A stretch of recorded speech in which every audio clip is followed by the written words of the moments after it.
হরে কৃষ্ণ সবাইকে। এই হয় যখন মোবাইল ঘাঁটতে ঘাঁটতে দেখি অনেক পুরনো ভিডিও এখনও পড়ে আছে ডাফে, কিন্তু আমি এখনও নাকি পোস্টই করিনি।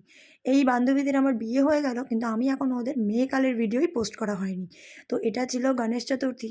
ভাবতে পারো কত দিন হয়ে গেল, গণেশ চতুর্থী আজকে গেছে, সেই দুর্গাপুজোর কত আগে। তো যাই হোক, এই ভিডিওটা আমি আবার নতুন করে এখন তোমাদের সাথে পোস্ট করলাম।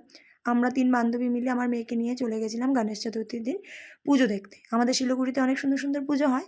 তো ভাবলাম কয়েকটা ঠাকুর আমরাও দেখে আসি। তো ১ম ঠাকুরটা দেখতে গিয়েই ওখানে ছিল মেলা।